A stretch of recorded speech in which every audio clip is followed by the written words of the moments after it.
Comienza en Radio María La Espadaña, un programa dirigido por el Padre Arturo Díaz desde el Monasterio de la Encarnación en Ávila.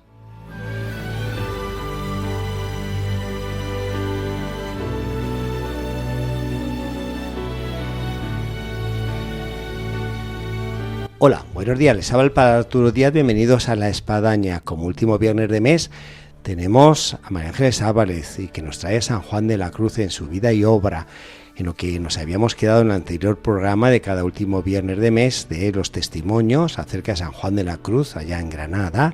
Y hoy vamos a dar un salto en esa Andalucía y es la fundación de Málaga y vamos a ver si llegamos al capítulo de Lisboa. En fin, todo esto condensado en este programa de apenas media hora. Bienvenidos a este programa que ahora comenzamos.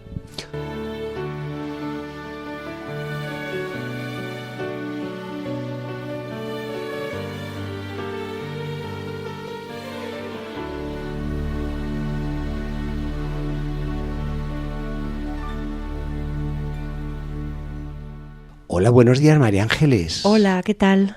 Tenemos un programa muy desafiante porque queremos englobar pues ese término de Granada, con todo lo que supuso Granada para San Juan de la Cruz y la huella que ahí dejó y los testimonios tan hermosos que hemos estado repasando en estos nuestros programas dedicados a ello.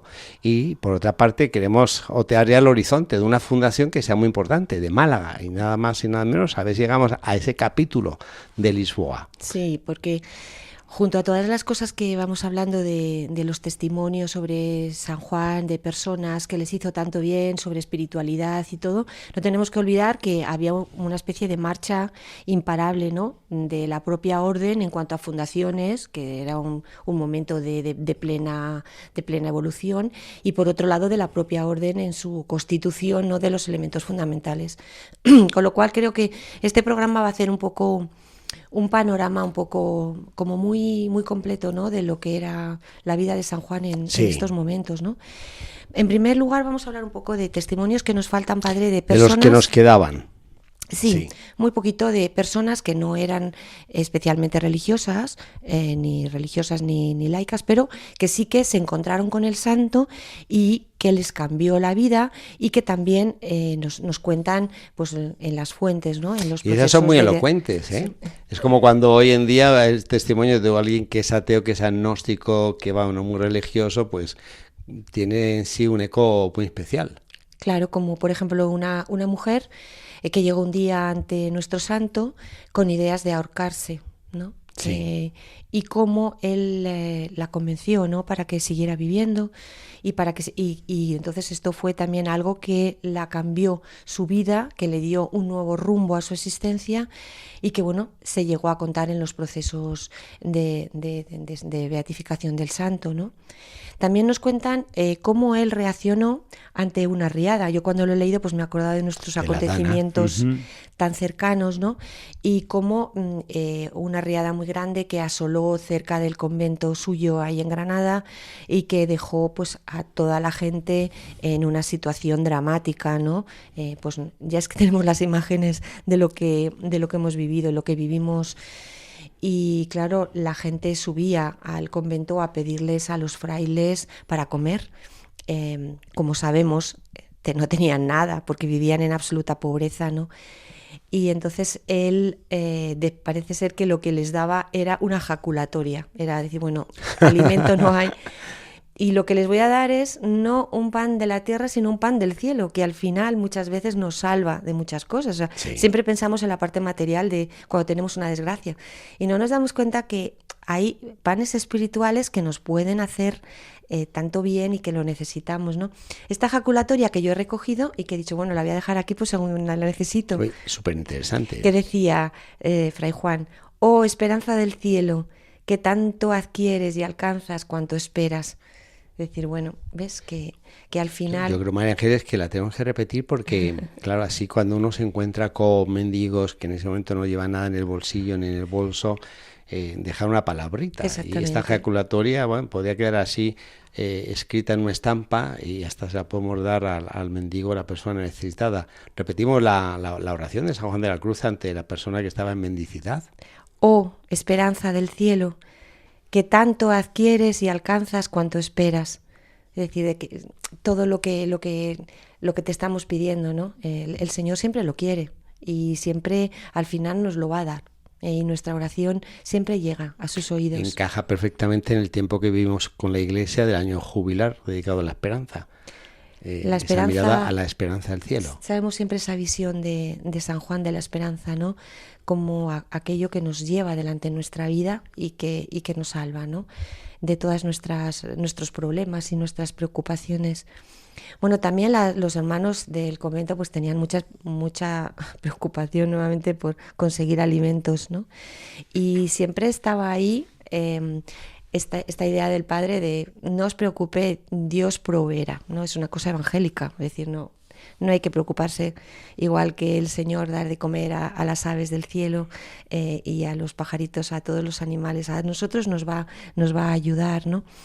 Un día le dijeron, padre, hoy sí que ya no hay nada que comer, ¿qué vamos a hacer? ¿Y mañana qué vamos a comer? Y él respondió, el que nos ha dado de comer hoy nos lo dará mañana.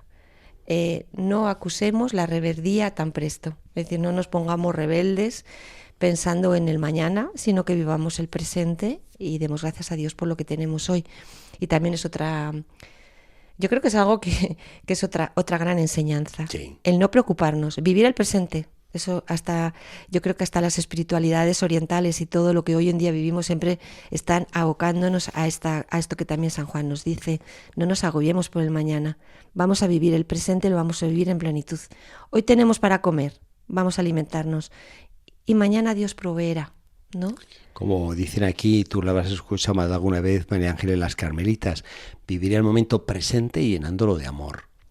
Exactamente. ¿Y cuánto dice esto? La confianza en la divina providencia, que al final es la que nos va a sacar y la que nos saca de todas las cosas de nuestras vidas, ¿no? Bueno, San Juan en este momento pues seguía ayudando a las monjas de Beas, ¿no? Porque seguía pues ayudándolas, aunque seguía en Granada en el convento de los frailes. Y algunas de ellas en los procesos nos hablaron de este momento y de cómo Fray Juan las ayudó, como la Madre Francisca de la Madre de Dios, que nos hablan de una cosa muy, muy bonita que yo he recogido, ¿no? Y que estaba yo pensando estos días, digo, qué imagen tan preciosa de cómo ella veía al santo postrado ante el Santísimo y cómo le veía con una luz, cómo le veía disfrutando, cómo le veía realmente transido, ¿no? Y entonces ella le decía, él le dijo cuando le comentó, padre, le he visto de esta manera, ¿no? Estaba usted como transido, lleno de luz, lleno de alegría, y decía el santo, ¿cómo no lo he de estar, habiendo yo adorado y visto a nuestro Señor? Y es que al final las gracias místicas de la oración están ahí, es decir, no siempre nos llega la gracia mística, pero a veces sí. Y es ese momento de plena unión con el Señor, de plena ilusión, aquello que nos llena, ¿no?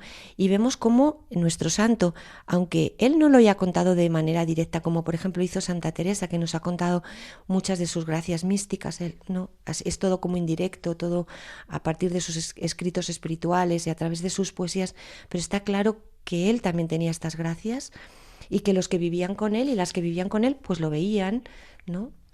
Con lo cual yo creo que, no sé, a mí es como si me hubiera abierto una ventanita en la vida del santo que me intuía, pero que no lo había recogido. Es decir, que él tenía estas gracias en la oración y en otros momentos de su vida y que las vivía pues con toda la ilusión y con todo el amor de Dios, ¿no? Sí. Es bonito. Y luego el reflejo que estamos ofreciendo a nuestros oyentes con estos programas de los testimonios, de aquellos que vivieron junto con él y que pudieron percatar lo que tú bien estás apuntando. Que cuántas veces, ¿no? Muchas veces entramos en una capilla o compartimos, ¿no? Y vemos a una persona que está orando, que tiene un gesto también de luz, de amor, que está viviendo, ¿no? Y que para nosotros también sea un poco testimonio en un mundo tan incrédulo, ¿no? De que realmente la oración con nuestro Señor Jesucristo y con nuestro Señor nos salva, nos purifica, nos llena de alegría, ¿no?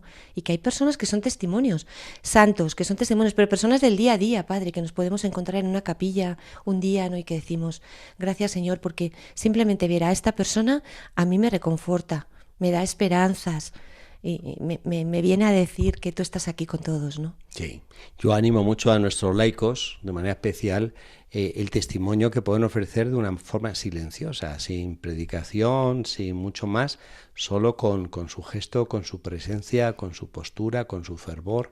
Así que pues les animamos. Exactamente. Vemos cómo en este sentido Fray Juan animaba a todos a hacer el bien, ¿no? Entonces he recogido un texto que es muy bonito, se lo voy a leer a todos, que dice así: por donde fuésemos, hiciésemos el bien a todos, porque pareciésemos hijos de Dios, y que jamás hiciésemos agravio a nadie, ni con obras, ni con palabras, apreciásemos a nuestro prójimo, y que tuviésemos por claro y cierto que cada vez que estemos en ello, hiciéramos lo que nosotros pensáramos mejor, y que no hiciéramos el mal a otra persona. Precioso. Y yo creo que en este momento, Padre, en el que vivimos, yo tengo esa sensación de que la palabra de San Juan es muy necesaria en este mundo tan cruel que vivimos, con tanta intransigencia, violencia, con guerras, donde nosotros mismos sentimos muchas veces ese desasosiego, ¿no? Y le decimos a Dios, ¿qué hacemos, no, Señor, en este mundo? ¿Cómo podemos nosotros dar testimonio? ¿Cómo podemos seguir viviendo, no? Y cómo nos lo dice San Juan, ¿no?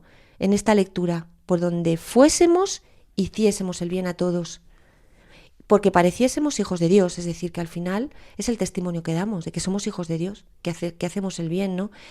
Y sin hacer agravio a nadie, ¿no? Sí, queriendo a todo el mundo, entendiendo a todo el mundo, poniéndonos en la piel de todos, ¿no?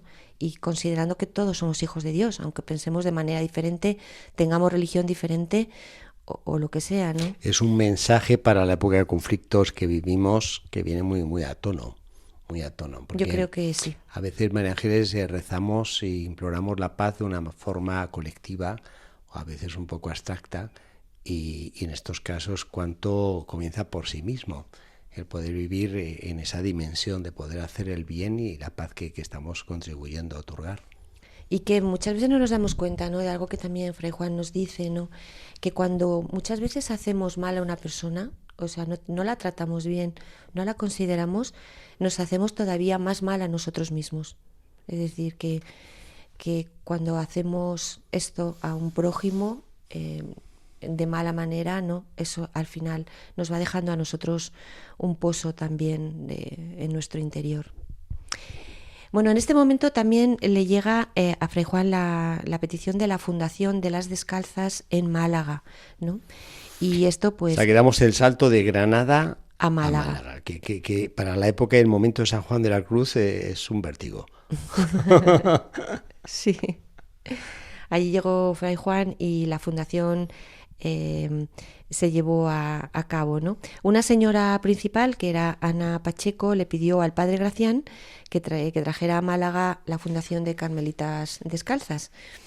Bueno, esta señora pues les ofrece la limosna, es decir, los bienes materiales y también el favor del obispo, que era don Francisco de Pacheco, que era familiar suyo. Ya sabemos que siempre esto era uno de los mayores problemas. Todo queda en casa. En las fundaciones. Sí.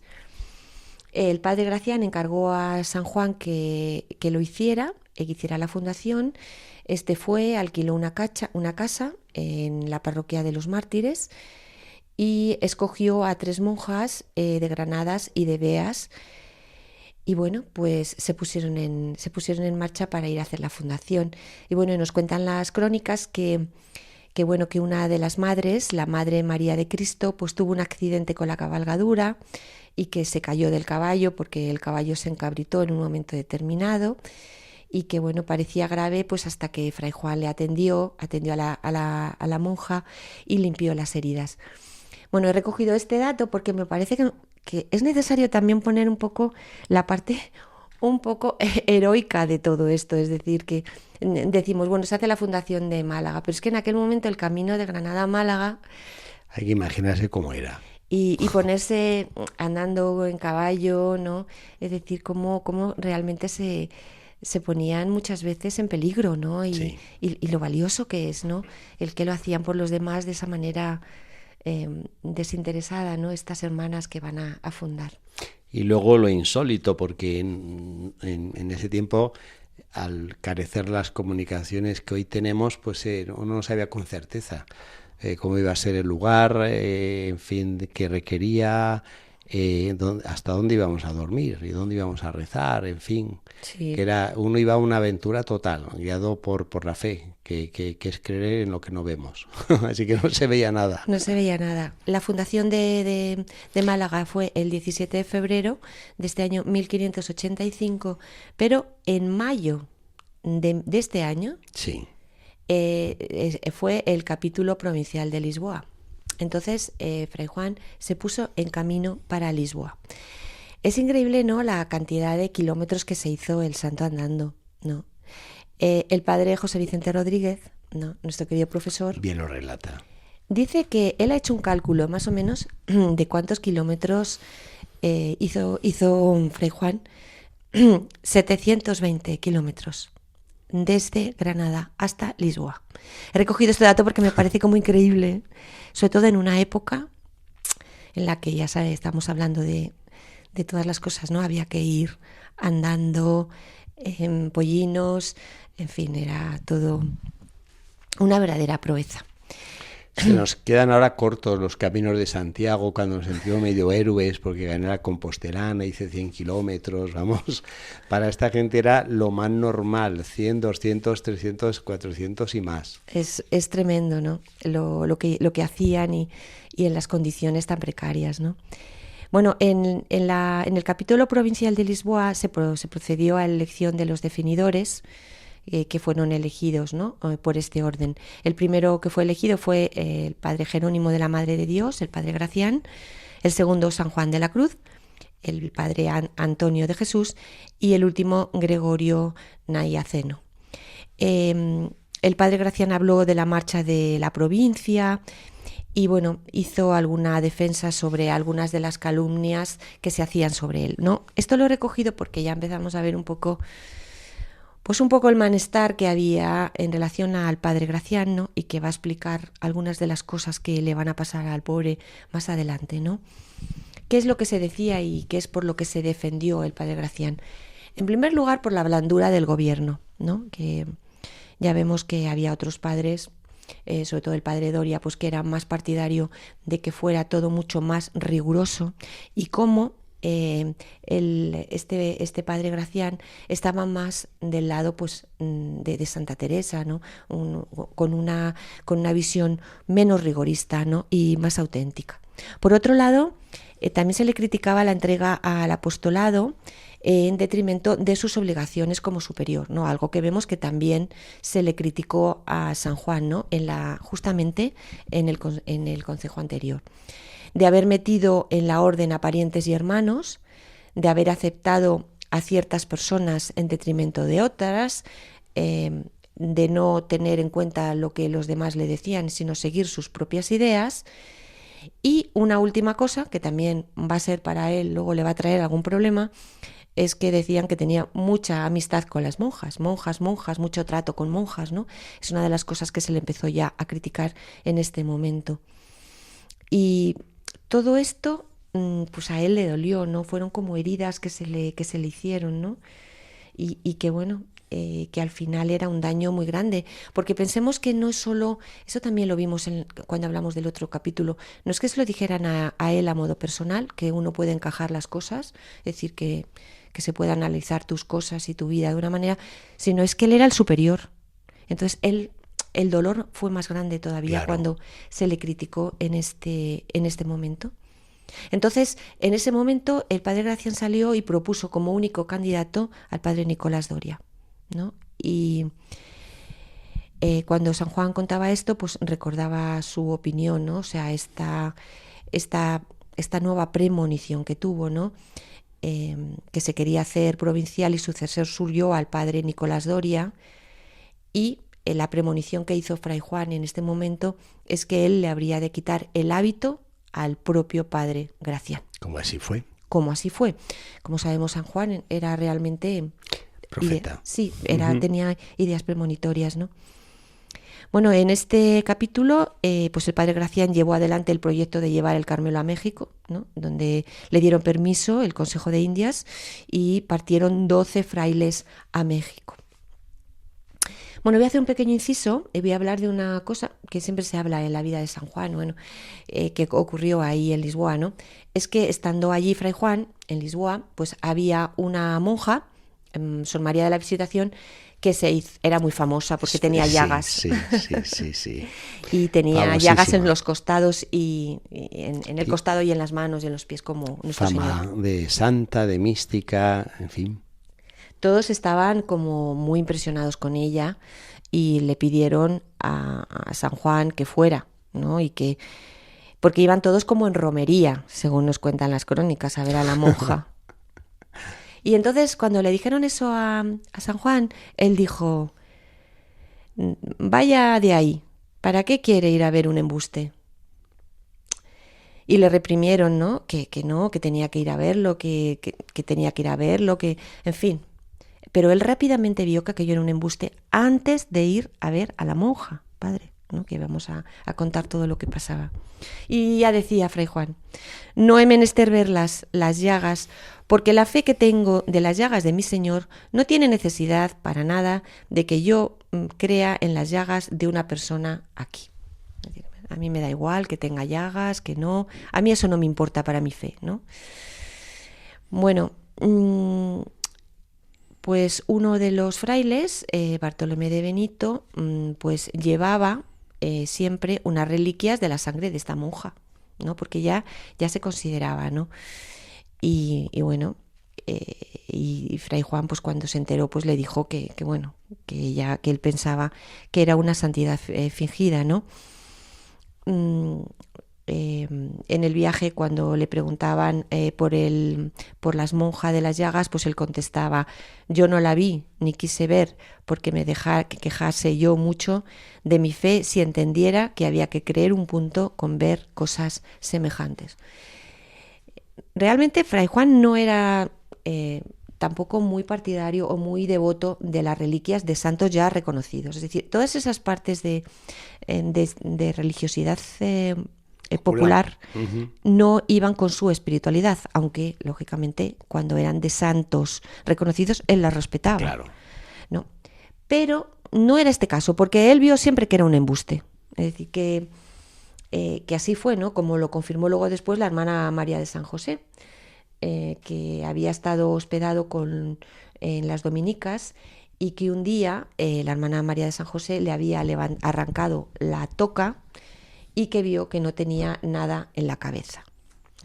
Y también otro día vio que la llaga del costado, pues que no tenía una abertura por donde había entrado, sino que realmente era pintura.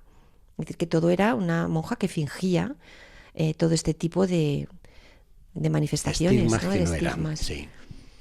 Y cuando Ambrosio Mariano se empeñó en enseñar a la Madre María de San José unos pañitos y reliquias que él tenía de la monja, de la priora, que era la priora de la Anunciata, pues ella dijo que no le había causado devoción, sino antes asco y horror, ¿no? O sea que vemos un poco como tanto Fray Juan como la hermana María de San José pues se dieron cuenta de que era toda una calumnia, y que bueno, tardó un tiempo en darse cuenta mucha gente que había a su alrededor de que no era una santa. Es destacable de San Juan de la Cruz este ojo clínico espiritual, digámoslo así, sea en el caso del padre Gracián frente al padre Nicolás Doria, como de esta supuesta monja estigmatizada, ¿no?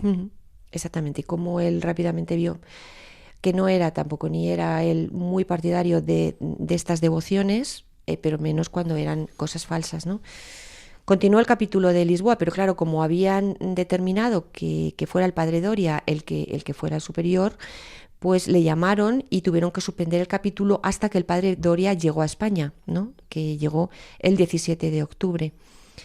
En estos 2 meses, pues nuestro padre Fray Juan no se quedó en Lisboa, nuevamente se volvió a Granada. 2 meses y otra vez volvió, ¿no? Y otra vez volvió allí, ¿no? Otra vez 2 meses de viaje. El nuevo capítulo comenzó el 18 de octubre, el día de San Lucas, y una de las primeras cosas que el padre Doria hizo fue mandar a Gregorio Nacianeno, que se ocupe de trasladar el cuerpo de Santa Teresa de Ávila hasta Alba. O sea, a Ávila desde Alba, ¿no? Ya sabemos hay que recordar que se había conseguido que se trasladase el cuerpo con una bula que lograron los padres carmelitas frente al nuevo papa. Luego hubo otra y había que regresarlo. Realmente lo decidió este día 27 de octubre el padre Nicolás Doria y bueno, como voy a ver un poco lo que pasó, pero al final, al año siguiente, fue el duque de Alba el que consiguió, mediante un pleito formal, que devolvieran el cuerpo nuevamente a Alba de Tormes, desde donde nunca más ha vuelto a salir. Uh-huh. Bueno, pero vamos a ver el texto que yo he recogido, ¿no? de este momento, cuando el padre Doria y el Gregorio Naniaceno pues hicieron que querían trasladar el cuerpo de Santa Teresa desde Alba a Ávila. Y bueno, dice así: pues leemos el texto y se nos va el programa, pero este texto hay que leerlo. Para que lleve el cuerpo de nuestra Santa Madre, Buena Teresa de Jesús, que al presente está depositado en nuestro monasterio de monjas de Alba, y con la compañía y honra funeral conveniente a tan buena madre, lo lleve a nuestro convento de monjas de Ávila, por ser este el primer convento que ella fundó, y por ser priora de él al tiempo que murió, y al cual iba cuando enfermó, y por lo mucho que a su ilustrísima se debe, y por la devoción y deseo grande que tiene de ello, y por otras muchas razones que nos mueven. Y bueno, pues esto es lo que hizo que llevaran el cuerpo, ¿no?, desde Alba hasta Ávila. Bueno, muy bien, María Ángeles, pues qué programa tan nutrido de cantidad de datos, de cosas tan interesantes. Esperemos que nuestros oyentes hayan podido captar todo esto un poco y más. Si no, bueno, para esto están los podcasts, para escucharlo en cualquier momento y muchas veces. Es un momento además muy delicado, tanto en la vida del santo como de la orden, y yo les pido a nuestros oyentes que no se pierdan los siguientes programas. Sin duda. Muy bien, María Ángeles, pues hasta el próximo, si Dios quiere.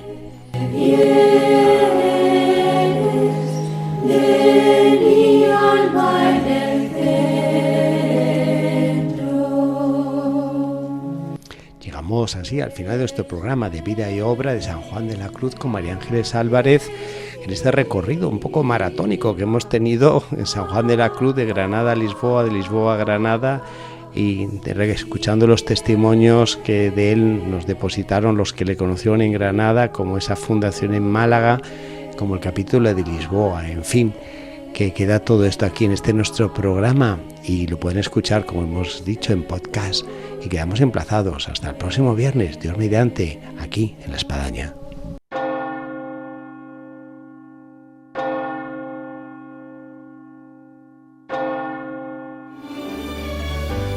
Han escuchado en Radio María La Espadaña, un programa dirigido por el padre Arturo Díaz desde el Monasterio de la Encarnación en Ávila.